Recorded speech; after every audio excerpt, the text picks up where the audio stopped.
Question یہ کیا گیا تھا کہ پردے کا حکم معلوم کیا تھا کہ خالو سے لڑکی کا پردہ ہے کہ نہیں، اسی طرح پھپھا سے، ایسے ہی عورت کا بھتیجی یا بھانجی کے شوہر سے، اور اسی طرح سالی کا بہنوئی سے پردہ ہے کہ نہیں، کیونکہ کسی نے کہا کہ پردہ نہیں ہوگا کیونکہ ان میں آپس میں نکاح کرنا منع ہے۔ پھپھا سے تو مطلب سگا چچا ہوتا تو ایک الگ بات تھی، لیکن پھپھا ہے، خالو ہے، خالہ آج فوت ہو جائے تو نکاح ہو سکتا ہے، تو کیا حکم شرع ہوگا؟ دیکھیں، پہلے ایک بات سمجھ جائیں کہ بعض اوقات دو عورتوں کو ایک ساتھ نکاح میں جمع کرنا یہ منع ہوتا ہے، اور یہ لیکن جو حرمت ہوتی ہے یہ عارضی ہوتی ہے۔ جیسے یہی خالو کا مسئلہ ہے، خالہ فوت ہو تو پھر خالو سے نکاح ہو سکتا ہے، اسی طرح پھوپھی فوت ہو جائے تو پھپھا سے نکاح ہو سکتا ہے۔ یوں ہی اگر سالی ہے، بہنوئی فوت ہو مطلب بہن فوت ہو جائے تو ایک شخص بہنوئی جو ہے اپنی سالی سے نکاح کر سکتا ہے۔ یہ حرمتیں ہیں عارضی، اور ایک دائمی حرمت ہوتی ہے جیسے ساس ہوتی ہے کہ جب نکاح ہو گیا اگر بیوی مر بھی جائے تو ساس سے نکاح نہیں ہو سکتا، کیونکہ یہ حرمت ابدیہ ہے، ہمیشہ ہمیشہ کے لیے ہے۔ اب اچھی طرح یاد رکھیں کہ جہاں حرمت ابدیہ ہے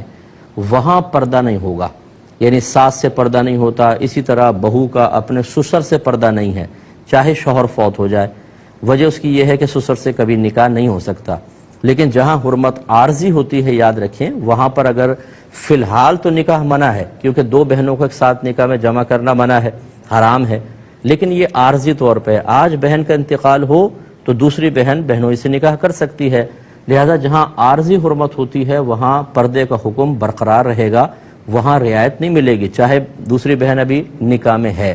جو اس کو جائز کہے وہ گویا کہ حرام کو حلال کر رہا ہے۔ نبی کریم صلی اللہ علیہ وسلم نے ارشاد فرمایا کہ کوئی بھی عورت مرد کے ساتھ تنہائی اختیار نہ کرے۔ کسی نے پوچھا کہ یا رسول اللہ صلی اللہ علیہ وسلم، جیٹھ یا دیور کے بارے میں کیا حکم ہے؟ تو ارشاد فرمایا کہ یہ تو عورت کے لیے موت ہیں، ہمون کے الفاظ ہیں، ہمون کہتے ہیں جو شوہر کی طرف سے مرد رشتہ دار بنتے ہیں، تو یہ دیور یا جیٹھ، تو یہ تو سرکار نے فرمایا موت ہیں۔ اگر ان سے حرمت کا رشتہ ہوتا، اگر یہ محرم ہوتے، تو آپ خود سوچئے کہ جس طریقے سے سالی بہنوئی کے لیے، اسی طرح بہنوئی کا بھائی کا مسئلہ بھی ہوتا۔ تو خلاصہ کلام یہ ہے کہ یا بہنوئی کے ساتھ تنہائی جائز ہوتی، تو نبی کریم صلی اللہ علیہ وسلم نے یہ رشتے جو منع فرمائے ہیں، یہ اسی کی بنیاد یہی ہے کہ آپس میں ایک دوسرے کے ساتھ چونکہ دائمی طور پہ حرمت نہیں ہے تو بہرحال یہ رشتہ قائم نہیں ہو سکتا ہے، اس میں احتیاط کرنی چاہیے اور پردہ ہی کرنا ہوگا۔ اس طرح ممانی کے ساتھ پردہ ہوتا ہے، کیونکہ آج اگر ماموں فوت ہوں تو ممانی کے ساتھ نکاح شرعاً جائز ہے، تو پردہ کرنا ہوگا۔